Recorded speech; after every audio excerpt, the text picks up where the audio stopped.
Mesdames et messieurs, bonsoir. Merci de choisir ESAE TV pour vous informer. Voici le sommaire. Le financement de grands et vastes projets transversaux fait l'objet de la réunion de restitution de l'étude de faisabilité du Fonds d'investissement africain qui a démarré ce jour à Cotonou. Des détails dans cette édition. Licence et master deviennent des examens nationaux pour étudiants des établissements privés d'enseignement supérieur non homologués. Les raisons de cette décision gouvernementale dans ce journal. L'actualité en Gambie, en Afrique du Sud et la nouvelle stratégie de lutte contre le terrorisme de l'ONU viendront meubler la page Inter pour mettre un thème à cette édition. À nouveau, bonsoir. Le Bénin accueille dès aujourd'hui la réunion de restitution de l'étude de faisabilité du Fonds d'investissement africain, un fonds qui a été créé en juin 2016 en vue de contribuer plus efficacement au développement de nos pays par le financement de grands et vastes projets transversaux. Reportage.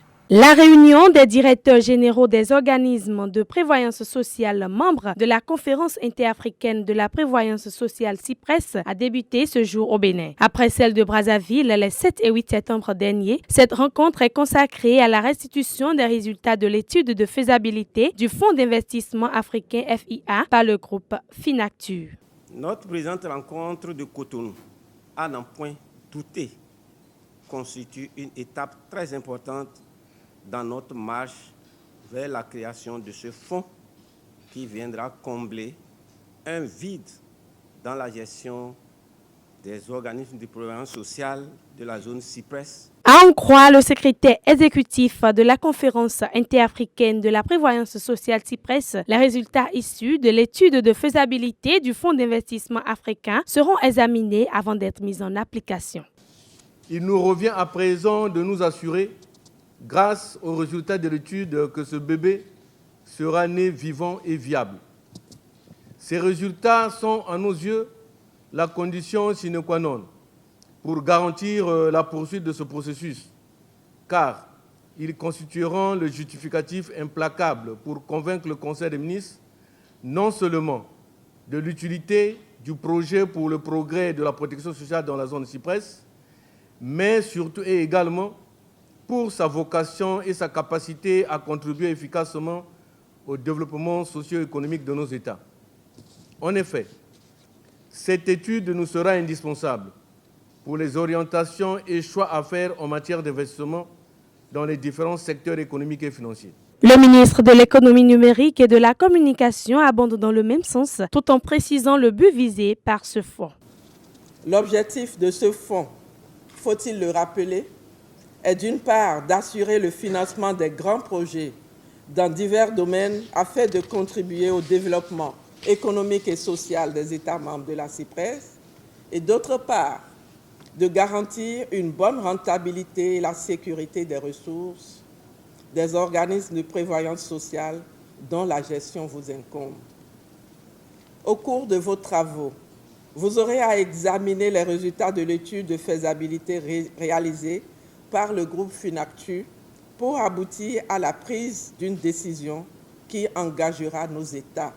Il faut dire que cette réunion prendra fin ce vendredi 24 février 2017. Les étudiants des établissements privés d'enseignement supérieur non homologués passeront désormais leurs examens de licence professionnelle et de master.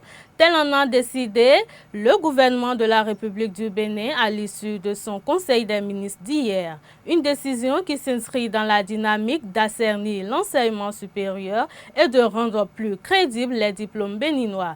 On écoute Pascal Irénée Koupaki, ministre d'État, secrétaire général de la présidence de la République pour plus de précision. Il y a des dispositions réglementaires dans notre pays qui fixent les conditions d'ouverture des établissements, les conditions d'agrément des établissements et les conditions d'homologation des établissements privés d'enseignement supérieur. Donc il y a 3 niveaux. Et les conditions doivent être remplies. Vous pouvez être autorisé à ouvrir sans avoir d'agrément. Vous pouvez avoir un agrément sans avoir l'homologation. Mais ce qui est souhaitable, c'est que lorsque vous ouvrez, après quelque temps, vous devez pouvoir être agréé et après les performances, vous devez pouvoir demander l'homologation, c'est-à-dire vous êtes comparable aux universités publiques. En termes de qualité de l'enseignement, en termes d'infrastructure, de pédagogie, tout ce que vous savez. Il se fait que dans notre pays, nous ne respectons pas toujours ces différentes conditions. Et pour contourner la difficulté à un moment donné, puisque ces établissements ont quand même délivré des diplômes, l'État a estimé nécessaire de co-signer certains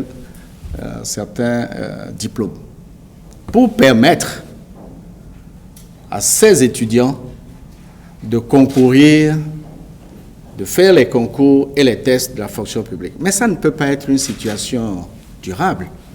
Il faut qu'on revienne aux normes. Et ce qui se passe dans notre pays est décrié à l'extérieur, au point que la crédibilité des diplômes béninois commence à poser problème. Donc il faut arrêter cela. Un peu plus de rigueur pour assainir le système. Donc, il faut appliquer les conditions d'ouverture, d'agrément et d'homologation. Il y a certains établissements privés d'enseignement supérieur qui sont homologués. Ceux-là peuvent délivrer des diplômes en licence et en master. Et ces étudiants peuvent faire les concours et les tests de la fonction publique. Mais les autres ne le peuvent pas. Mais ce que l'État dit, nous ne devons pas laisser de côté ces étudiants qui ne savent pas nécessairement à quel niveau les établissements se trouvent, s'ils sont homologués ou pas. Avec le temps, on découvre, mais on est déjà engagé. Donc c'est pour ces étudiants qui ne doivent pas être laissés en rade qu'on prévoit des examens nationaux de validation. L'idéal serait que tous les établissements publics tous les établissements privés d'enseignement supérieur soient homologués. Ce n'est pas encore le cas. L'Association des sages-femmes du Bénin, ASFB, a organisé ce jeudi 23 février 2017 une table ronde avec ses partenaires en vue du financement de son plan stratégique 2016-2020.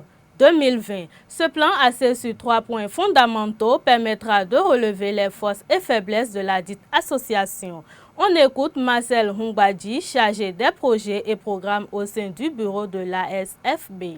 L'Association des sages-femmes est un partenaire privilégié du ministère de la Santé dans le cadre de la réduction de la mortalité maternelle et néonatale, l'amélioration de la santé des mères et des enfants. À ce titre, au plan international, les sages-femmes sont en partenariat avec tous les partenaires techniques et financiers et notre association a bénéficié de l'appui financier de l'UNFPA pour élaborer un plan stratégique quinquennal 2016-2020. Ce plan, c'est au vu de nos spécificités, nos faiblesses, nos progrès, nos projets, nos perspectives. C'est au vu de tous ces éléments que le plan a été élaboré et il a été autour de 3 axes stratégiques. Donc, les partenaires qui financent diverses activités en matière de santé de la mère et de l'enfant au niveau du pays, il est indispensable de réunir ces partenaires-là pour leur partager avec eux le contenu de ce plan et avoir leur accord pour nous aider à mettre en œuvre ce plan. Notre association existe depuis 27 ans. Et nous avons une vision. Notre vision, c'est contribuer à ce qu'aucune femme, en voulant donner la vie, ne meure, puisque donner la vie est un acte sacré. Et les sages-femmes constituent le personnel de première ligne dans les maternités. Donc, l'association fait la promotion de la pratique de la sage-femme par plusieurs activités où nos collègues sages-femmes sont conscientisés, renforcés en matière de pratique de la sage-femme, sensibilisés pour avoir de bons comportements et agir comme cela se doit selon les normes et mettre en œuvre les protocoles de soins au niveau des maternités tels que le ministère de la Santé les a formulés. L'État béninois veut recourir au leasing pour la gestion du parc automobiliste de l'État. Ainsi, ESAE TV s'est rapproché d'un économiste et d'un banquier afin de comprendre les conditions de mise en application de cette décision gouvernementale. Il y a 3 acteurs dans le leasing. Il y a l'entreprise qui vend les véhicules, c'est-à-dire les concessionnaires de véhicules qui auront à vendre des véhicules à l'État. Il y a la banque qui est le crédit bailleur et il y a l'État. Dans une opération de leasing, il y a un thème fixé. Qu'est-ce qui se passe? C'est-à-dire que l'entreprise qui vendra le véhicule va fixer un terme. C'est-à-dire qu'au bout du terme, 3-4 ans, ça dépend, l'État aura une option pour racheter le véhicule ou pas.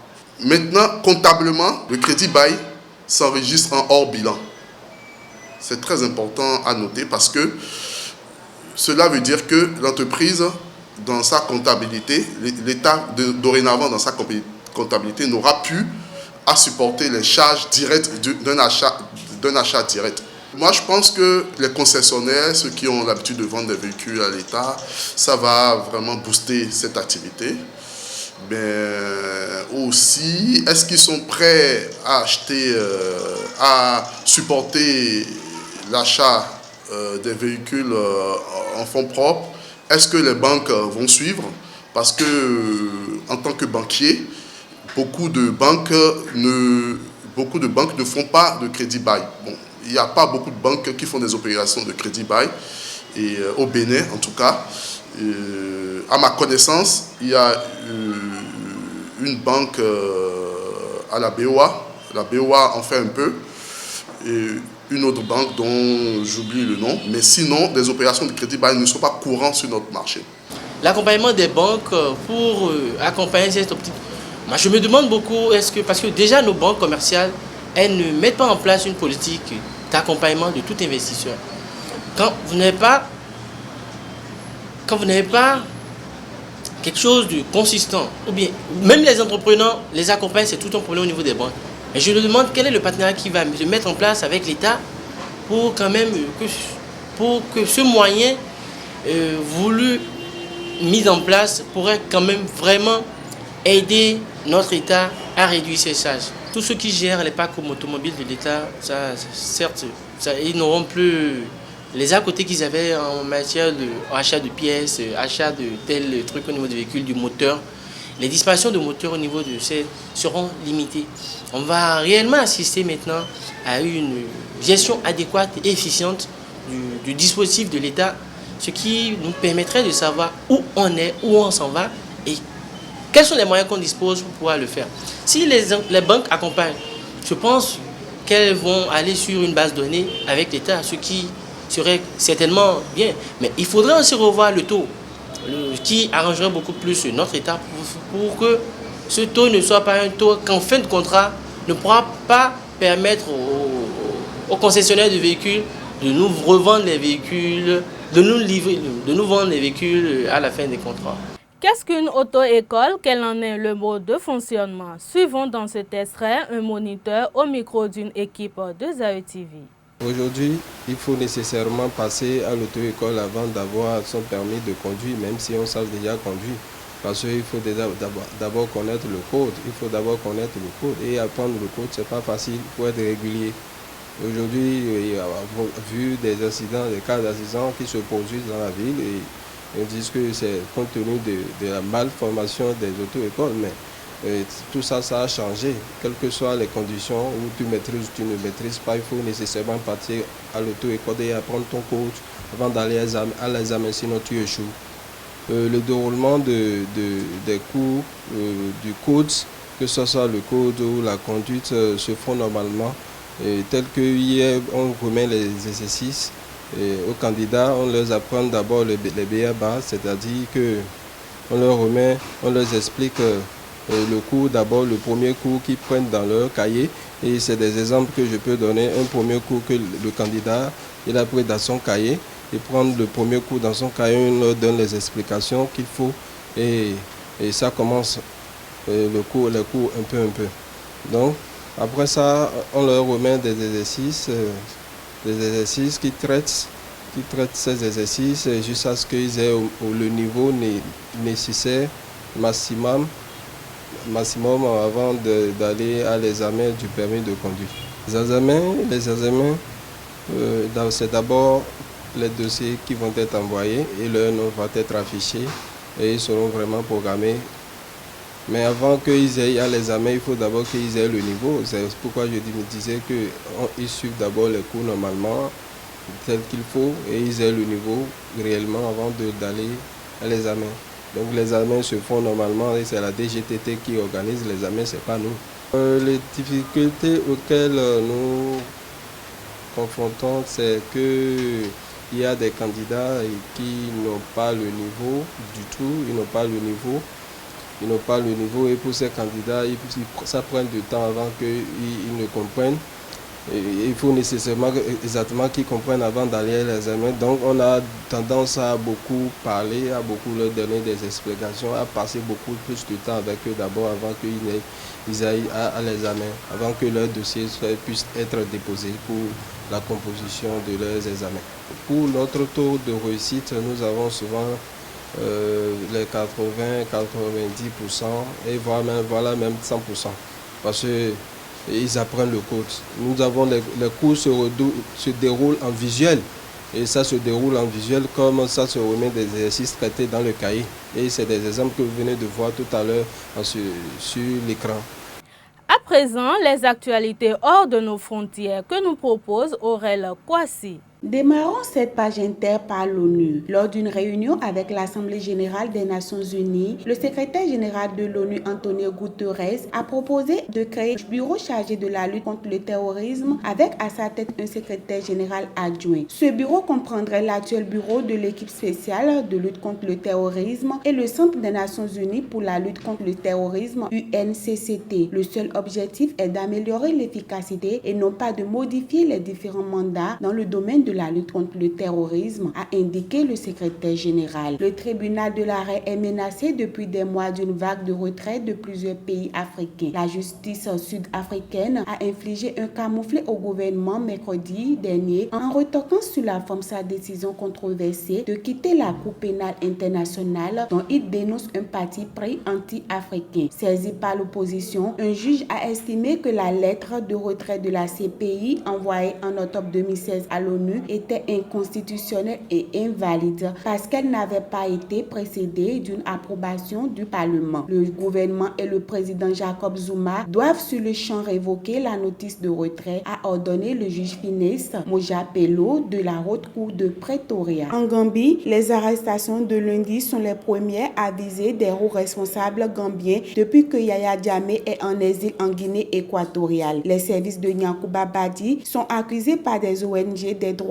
humains d'avoir torturé et tué des opposants au président Yaya Jammeh. Cheikh Omar Ding, l'ancien chargé des opérations de la police politique de Yaya Jammeh, depuis rebaptisé service de renseignement d'État, a également été arrêté. On ne sait pas encore de quoi ils sont inculpés, mais le porte-parole de la police laisse entendre que les charges seront rendues publiques très rapidement. Mesdames et messieurs, c'est la fin de cette édition. Merci de l'avoir suivi et bonsoir.